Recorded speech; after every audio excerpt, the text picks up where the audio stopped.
So LTV, lifetime, what the heck is it? Well, lifetime value really is the profit, like example, value that your customers produce over their time. If they produce no profit, you die. End of story. Um, Unless you've got, a huge war chest of money that will indefinitely take you. Most of you, I venture, do not have that. You still can produce profit on a per unit basis and still go out of business, right? Like just because you produce profit on a per unit basis does not mean that your marketing costs will not and fixed costs will not drive you out of business, right? So LTV to CAC, awesome. It's positive. There are plenty of businesses that are still unprofitable with great LTV to CACs, right? It's not the be all end all. There's like a financial layer here that you also have to look at. So LTV examples of just like, what does that mean? For Outdoorsy, an Airbnb, these would be like owners or hosts kind of total profit producer their lifetime on the platform. And the reason I, do host and owner is that, with most marketplaces, you really, there's some debate around this, so I won't say this is like canonical, is that you want to look at the side that is like the highest frequency, right? Or producing the LTV. Because like, as we talked about for like for Outdoorsy, like the demand side does not purchase, it's not as high frequency as the supply side, right? And the supply side really is the nucleus of the business. Where you're supply constrained, that is really how you should kind of have your nucleus. If you are a demand constrained business, you may want to look at it on that side. And there's probably plenty of examples we can talk through, so happy to go into that. But overall, like as I think about these things, I try to think about the highest frequency constrained side and use that as the nucleus for calculating LTV. And we'll go into that into the two-sided piece here in a minute. So LTV analysis, how do you do it? First off, you need to get that gross profit or their contribution margin, one, right? For early companies, like early stage companies, I recommend gross profit. Contribution margin can be like hard to do because you have a small base and you may have high variable expenses that are just they're foisted upon you, right? Like I just think like customer service costs could be relatively high because of your size and scale. So looking at gross profit is going to give you a better view of these things, though you need to be aware of your contribution margin. I'm not giving you the out here. I'm just telling you that if you want to like remove some of the noise, that's what I would do. It needs to be cohorted. This is not like your all-time customers, right? This needs to be discrete periods of time, like by month, by week, by day, whatever is like your best unit for your business. That's what you want to do. This gives you fixed time effects, right? That you can compare people over time in an apples to apples way. So who should go in what cohort though? Good question, right? Typically, I like to define it as when someone becomes a customer, right? Like, what does that mean to you? And that's usually like a conversion event or like a paid moment. You can do this on like sign up or something else to kind of capture different effects. But typically, like I like to do it on a customer basis because it gives you exactly who has transacted and how they behave over time. You can do these on the demand or the supply side by market or segment. There's infinite ways you can cohort things, and it's super fun. And once you know about it, like it's going to change your life. And so basic LTV equation, just AOV times contribution margin percentage times average number of transactions, right? That's like a basic way to think about this. Or another way to phrase it is repeat rate times average order value, right?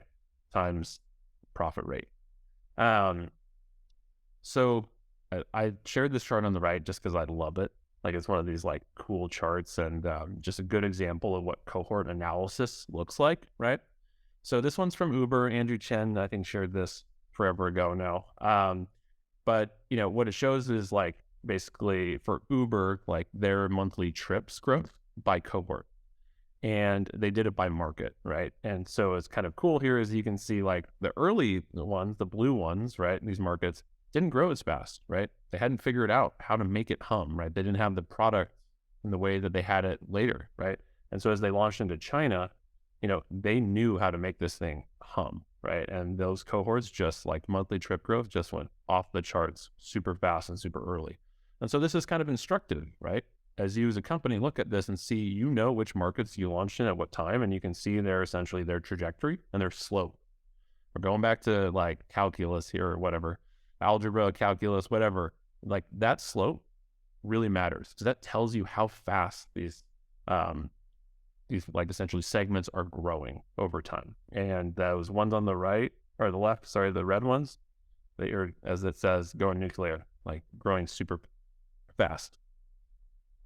All right. And we'll go into a little bit more detail on like how to look at these, what I call spaghetti charts. All right. So here's a little bit deeper look. This is just a random chart. So this one is done by month added and colored by year, right? First off, like I said, these are spaghetti, delicious, highly recommended.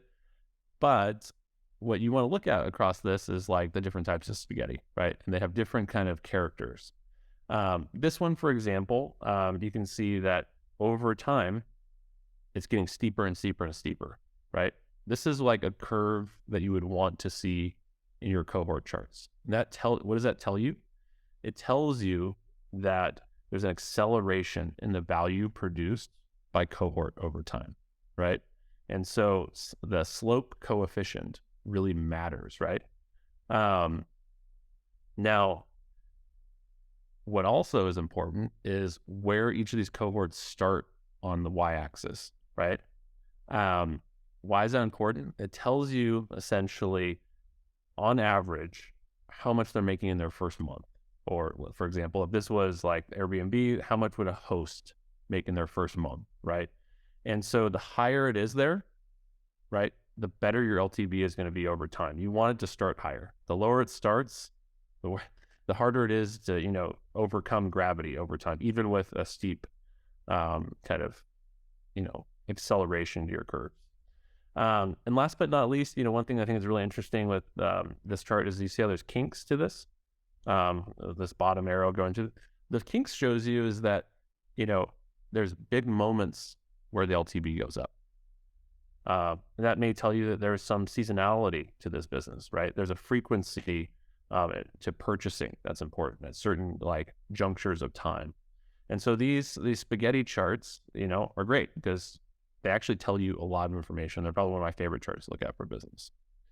Mike, do I need to go faster? We're good. All right. So I'm happy to come back to this and talk about this, but it does take some training and time to like get used to looking at these things. At first, they can just look like spaghetti. But there really is a full story here, right? And you can learn a lot about a business by just looking at these charts. Because you cohorted them by time or by a market or by some segment that is really instructive for you.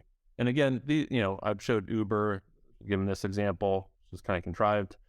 They're later stage businesses, so they have more data. Like Uber's chart has way more data, so take that with a grain of salt. But the earlier you can start to look at these things and follow them, the more, the better it will be for you. All right, so LTV is awesome. We looked at it. Now, how much should I pay to acquire a customer? I get asked this question all the time. Like what CAC should I go after? Like what is profitable? And so there is a way to do this, right? Like there is like a way to back this out. And it's based on your LTV. And this LTV can be forecasted. It can be actual. This is a way to do it. Now, does it give you the exact right number? It'll give you in the ballpark. And you'll need to calibrate against it, but it's a good starting point. So let's go into this. And by the way, this is pulled from an article from a Lightspeed Venture Partners investor who I've met, awesome guy. And I just really love this article. It's quoted there. Go look at it. Like I learned so much about this like forever ago now. It may surprise you that I didn't know all these things when I first started working in marketplaces and I had to go through the school of hard knocks to learn these things. There was not everything marketplaces at that time. There was search the internet and hope someone wrote about it. So what you can do is actually look at, let's take that 3-to-1 LTV to CAC ratio we talked about at 3 years, right? So assuming you want to hit that, right? You can either look at your 36-month LTV, or you can kind of extrapolate it based on the data you have, right? And you go, okay, great. It's this number, right? Now, to get to 3-to-1 ratio, you just need to divide that number by 3, right? And that is essentially the CAC that you would need to get to this 3-to-1 ratio, assuming all things equal, right? And hold over time. And so this is really a great benchmark, right? Like a way to think about like, oh, that's how much I can actually afford to do. And I think most people, when they do this, they actually find a number that they don't love. But it is what it is, and you have to work within those constraints. It's often much lower than you would like to, or what you're seeing. And what that does tell you is that almost all marketplaces need to live off of direct and organic traffic, low cost traffic coming to their sites. It's just like a truism, and specifically for like B2C or C2C, peer-to-peer marketplaces in particular. The other point here is really interesting is you can actually, once you've figured out what that CAC number is, you can kind of line it up as it shows here on the chart and see where that payback period is. Just because you divide it by 3 doesn't mean that it happens at 1 year. It could happen earlier, could happen later, but it kind of tells you what your payback period is, which is a sure question that people have gotten from investors and other interested parties. All right, so LTV to CAC optimization, right? We've got these two things. It's awesome. Like I got my LTV, I know what my CAC is. Now it's not quite what I want it to be, right? It's not 3-to-1 at 3 years right now. Maybe it's 2, maybe it's 1, maybe it's 4, maybe it's above.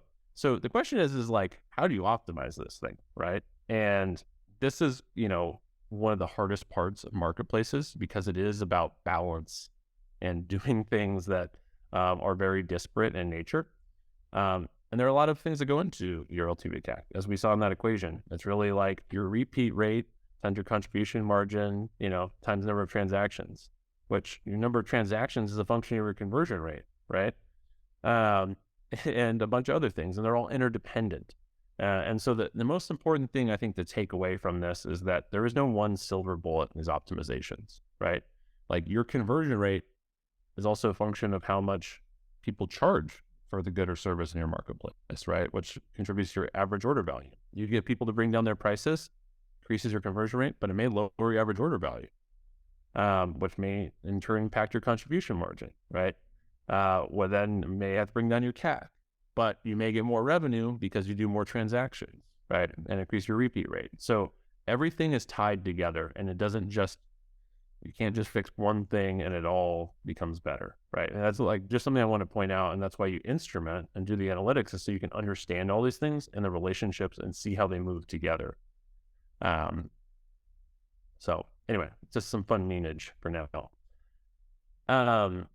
So diving a little bit more into the CAC, right? I think, one of the things that happens a lot in a lot of this analysis is that you look at both sides separately. You say, here's the demand side. I'm focused on that now. I'm going to try and get it in balance with the other side, which I've got figured out. And so you're focused, right? And it turns out that marketplaces are tricky because you have both sides and you need two to tango, right? Like you need both sides to make a transaction occur. And because of that, it's my belief that, you really should always measure as much as you can, like the total cost of making transactions occur, right? And so for a given customer set, it's like, which customers do you focus on? At Outdoorsy, we focused very much, the nucleus was RV owners, right? And RV renters were looked at as a cost, essentially, to providing revenue and filling the calendar for those owners, right? For Airbnb, they may look at it in that context as how many guests do they need to fill in to get, owners available, fill owners' calendars. Pure Space, I've just got a couple examples here. They have spaces and guests, right? And they may look at it as like the other way. How many guests, how many spaces are needed for guests to essentially fill all their photo sheets and things like that. Swimply, one I've gotten to use, which is fun. is, like how many pools do you need available for all the swimmers out there, right? And, there's different ways to think about the LTV, and it really depends on the constraints of your marketplace, right? For Outdoorsy, for example, right, there is just so much more demand than there are RVs available, right? And so because of that, because it was supply constrained side and the highest frequency side, it just made sense to measure everything like that. Um, and again, your marketplace is unique. It's a snowflake. And so it may be a little bit different in how you measure it so that you can have the best business insights to make the best decisions for you. All right. So moving forward, what does that mean? It means that we need to get into this world of two-sided LTV to CAC analysis. This is like the PhD program. Don't expect everyone to just like go home and calculate this. I'm happy to talk about it offline and everything marketplaces and go over it more. But, really what you need to do as you think about this kind of marketplace CAC is you need to think, what is the cost? And this is done in this version I've done here is relative to the supply side. And it's the cost of acquiring the supply side plus the cost of acquiring the demand side times the marketplace ratio. Oh my God, what's the marketplace ratio?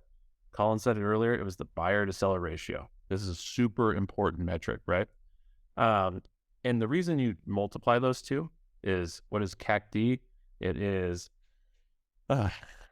the cost of acquiring all of the buyers divided by the number of buyers in a given time period times the number of buyers divided by the number of sellers, right? And so going back to our, middle school, high school, those buyers cancel out, and then you essentially have the cost of acquiring all the demand relative to the number of suppliers, and then you can add it to the CAC, which is cost of all the supply divided by the number of suppliers. So you have the same denominator. You can add them together, and you get this beautiful thing that is the marketplace CAC.